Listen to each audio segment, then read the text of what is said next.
Well, hello everyone. This is a paranormal truth seeker. I just wanted to share some of the video or the pictures that we got the other night while we were out on the investigation in Arapahoe Cemetery. Now, kind of give you background on the whole thing. We were there to do an investigation on Robina Smith and do a short video. And the story is that when Robina died in 1936, years later her dad died in 1972. And people reported hearing his voice at her grave exclaiming something along the lines, "Oh Lord, my God, Rabina has not yet been saved," meaning that she hadn't been baptized into the church, I guess is what they really meant. But so the story goes. Now, I've looked into some of it. It seems like that some of it may be verifiable, whether it's true or a legend. Don't know, but the grave is there, and we went out that night. That was our target, and we were going to do a video about it and about how his voice is heard and different people have witnessed it. Now, I've been at that cemetery a number of times and investigated and witnessed some very interesting things. For example, one of the individuals I went with actually told me, again, I wasn't there to witness it, so take it as you want, just take it as a story hearsay, but I believe there's probably something to it. The car wouldn't start, and it got dark, and they were trying to work on the car, and the car was sitting there, and for some reason or another, the car started to move.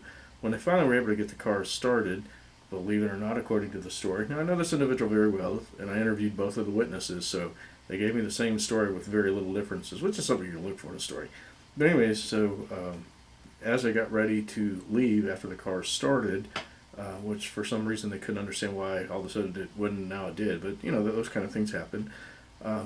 They were driving down the road to head back home, and as they left the cemetery and pulled out on the main road there, well, a dog began to chase them. Well, this dog ran at over 40 some miles an hour, I guess, according to what I understand. So, a lot of interesting things there. I've had a few experiences there myself. Calf captured EVP. I did hear a dog barking that nobody else heard. So, you know, we went out. We were going to do a story on the whole thing. So, as we got there, we arrived and got out of the cars, myself and Shane and his son Dakota and a friend of his, Brandon's, good friend of Shane's. We all got out of the car and we began to get everything together and decided who was going to use what piece of equipment. And so I handed out some night vision and some thermal, and of course we all had flashlights and whatever else. And we decided that you know, we would kind of take a stroll through the cemetery, divide up, and see if we could experience anything.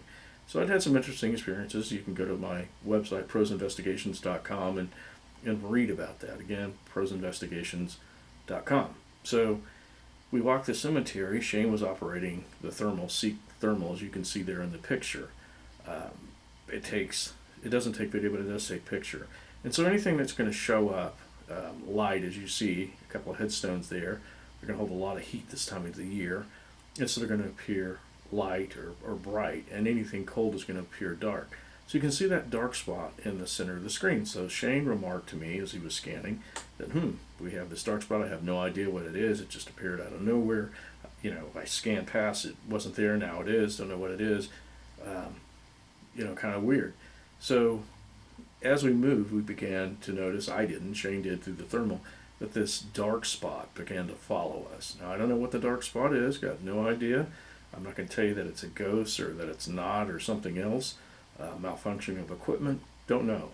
But I can say that it followed us. So, as Shane showed me how this thing was beginning to follow us, whatever it is, apparition, Bigfoot, who knows, artifact created by reading something wrong or, you know, malfunction of the equipment, I did notice that Shane was right. There was something there, and it was in a different location. So we decided that we would walk to those headstones that you see. That's exactly what we saw on the thermal. So as we began to walk and we got close to the headstones, we noticed that this thing moved beyond the cemetery, out in the middle of nowhere, basically in a field. And so I've got the pictures, and I'm going to show you those pictures. So I've got them kind of in sequence here. So there you go. You can see that it's further back now. We didn't know what it was. Again, no understanding. But as we moved around the cemetery, this object that appears as you see it now followed us, and it would change shape from what you see now into something round to something more square. And so I decided that we should go ahead and do the video since there was a storm coming, and we started the video. And when I finished the video, Shane made a comment, hey, it's out here by the trees. Now, this thing has been following us all around the cemetery. Don't know what it is, but apparently it was following us according to what Shane believed. So Brandon, he decided to go down and take a look at what was following us to see if he could determine what it is. So there you go. You see Brandon there in the picture, and you see the dark spot. So it's down there by the tree. He walks down there, and it was like whatever it was monitoring us. And so it was only in a certain location. You could scan away, and it wasn't somewhere else. So it wasn't something that it seemed that the equipment was creating. It just seemed like it was only in certain places. But it was consistently there. So it was ahead of you. You scan to the side of you, and nothing come back to the head of you, and there it is. And that's exactly what happened.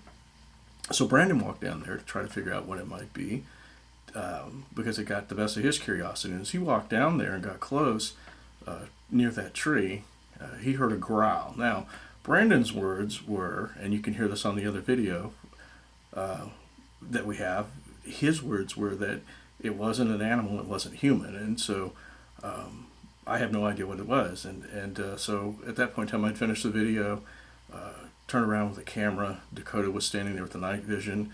We tried to get him to focus in on it, and he said that he saw a black mass of sorts, but he called it a mushroom cloud. So I've got no idea. I looked, I couldn't really make it out, but in any case, that's what he saw. And so again, with a growl and the mushroom cloud, I got no idea. And so we watched this thing, and we're all looking in that direction, and Shane has the thermal. And this is what happened next. It went behind a tree. So we saw it move into the tree. Shane did on the thermal. I was actually looking that way to see if I could make anything out. So it goes behind a tree. And so I found it surprising. So we're talking about it. And again, we have no idea. But this is what happened next. It popped out on the other side of the tree. We have no idea, again, what it is, so we talked about it. We're trying to determine what it is. In fact, Shane made a joke about it. We know it's not Nessie.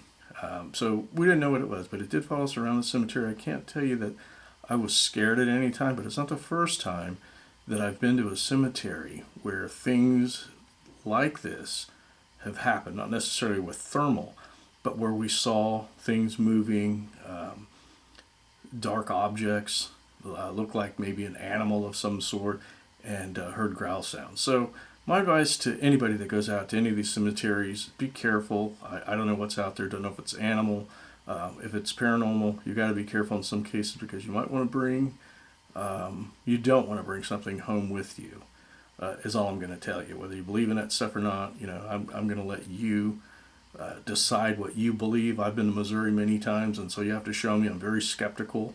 I do know this stuff has happened. I have over 50 years of experience of dealing with the paranormal investigation, over 35 years. So I can tell you these kind of things happen. Sometimes it's real. Sometimes people misread what they get, and they seek reasons to believe whatever evidence they capture. For example, maybe orbs that are bugs or dust or whatever. But they do have paranormal activity going on. So I just want to present all this evidence to you, let you see those pictures, let you see that, we definitely seem to have something that was following us, and show you some of that evidence. So I'll let you draw your own conclusions, and I'd like to hear what you have to say in the comments. We're going to have more information on cases and things and reports throughout the state, out the country, whatever. Let me know what your thoughts are. What do you think it is? Do you think it's something paranormal? Or is it equipment malfunction? Or something else? Something that maybe was watching us? That maybe had a good heavy coat, so to speak, some sort of animal? Let me know. I have no idea at this point in time, but what I will say is it's interesting, and if it is paranormal, well, I guess it's a good capture. I want to thank you for watching this video. If you have any comments, go ahead and leave them in the comments section.